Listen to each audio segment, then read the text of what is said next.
Religiously Speaking with Saurabh.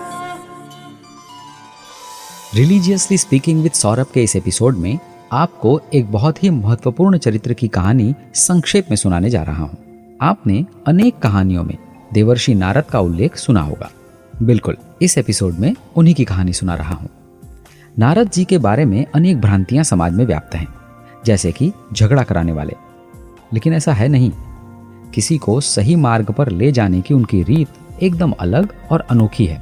उनके उपदेश से ही रत्नाकर डाकू महर्षि वाल्मीकि बने। याद है ना, ये कहानी आपको सुनाई थी। महात्मा शुकदेव के संदर्भ में भी उनकी एक महत्वपूर्ण भूमिका है। उन्होंने ही तो माता पार्वती से अमर कथा सुनने की बात कही थी। ना कहते तो माता पार्वती महादेव जी से अमर कथा सुनाने के लिए कैसे कहती, और कैसे शुक बालक वो कथा सुनकर अमर हो जाता, कैसे शुकदेव के रूप में एक धर्मात्मा विश्व को प्राप्त होता। देवर्षि नारद की भूमिका लोगों के सही स्थान पर पहुंचकर अपनी परिणति को प्राप्त करने में अत्यंत महत्वपूर्ण रहती है। वैसे तो उनकी कहानी अत्यंत विस्तृत है, लेकिन संक्षेप में रिलीजियसली स्पीकिंग विद सौरभ के इस एपिसोड में आपको सुना रहा हूं। तो देवर्षि नारद पहले गंधर्व थे। एक बार ब्रह्मा जी की सभा में सभी देवता और गंधर्व भगवन्न संकीर्तन के लिए उपस्थित हुए। नारद जी भी अपनी स्त्रियों के साथ उपस्थित हुए। संकीर्तन के समय ब्रह्मा जी ने उन्हें अपनी स्त्रियों के साथ विनोद अर्थात हास परिहास करते देखा और क्रोधित हो गए। उन्होंने नारद जी को श्राप दे दिया कि वे शूद्र हो जाएं। इस श्राप के प्रभाव से नारद जी का जन्म एक शूद्र कुल में हुआ। उनके जन्म के तुरंत बाद ही उनके पिता की मृत्यु हो गई। इनकी माता दासी कार्य करके इनका पालन पोषण करती थी। एक बार कुछ महात्मा इनके गांव में आए और चातुर्मास करने के लिए वहीं ठहर गए। नारद जी बचपन से ही एक अत्यंत सुशील बालक थे। वे खेल कूद छोड़कर साधुओं के साथ बैठे रहते, उनकी खूब सेवा करते। सेवा करने के छोटे से छोटे अवसर को भी नहीं छोड़ते। साधु संतों के कार्य बड़े मन से करते। संत सभा में जब भगवत कथा होती तो वे कथा सुनने में एकदम तल्लीन हो जाते। साधु सेवा और सत्संग अमोघ फल प्रदान करने वाला होता है। साधु सेवा में निरंतर लगे रहने और नियमित सत्संग करते रहने के प्रभाव से नारद जी का हृदय पवित्र हो गया। उनके समस्त पाप धुल गए। सभी साधु महात्मा उनसे अत्यंत प्रसन्न हुए। जाते समय सभी ने उन्हें आशीर्वाद दिया और भगवान नाम का जप और भगवान के स्वरूप का ध्यान करने का उपदेश दिया। एक दिन सर्पदंश से उनकी माता जी का भी देहावसान हो गया। अब नारद जी संसार में एकदम अकेले रह गए।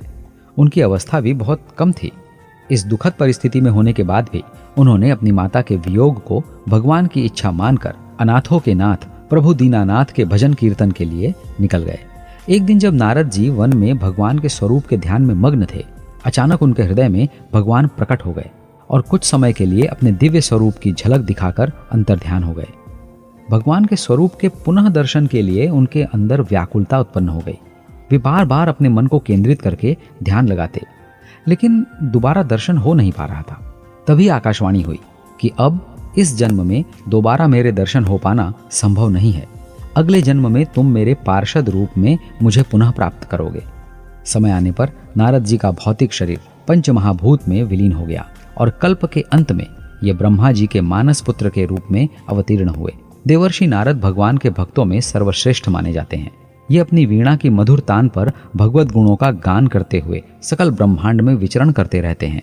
देवर्षि नारद को भगवान का मन कहा जाता है। देवर्षि नारद आद्य पत्रकार के रूप में भी जाने जाते हैं, जो संपूर्ण ब्रह्मांड में सूचनाओं के प्रसार का कार्य करते हैं। इन्होंने भक्त प्रहलाद, भक्त अम्बरीश, ध्रुव जैसे महान भक्तों को उपदेश देकर भक्ति के मार्ग पर चलने की प्रेरणा दी थी। इनका जीवन और इनके सभी कार्य संसार के हितों के लिए ही हैं। देवर्षि नारद ज्ञान के स्वरूप, विद्या के भंडार, सभी के निस्वार्थ प्रेमी और विश्व के सहज हितकारी हैं। झगड़ा कराने वाले के संदर्भ में नारद मुनि कहकर संबोधित करना इनका अपमान है, जिससे हमें बचना चाहिए। ये थी देवर्षि नारद की कहानी एकदम संक्षेप में। रिलीजियसली स्पीकिंग विद सौरभ के अगले एपिसोड में एक नई कहानी सुनाऊंगा। मेरा नाम सौरभ शुक्ल है। जयराम जी की। Religiously Speaking with Saurabh.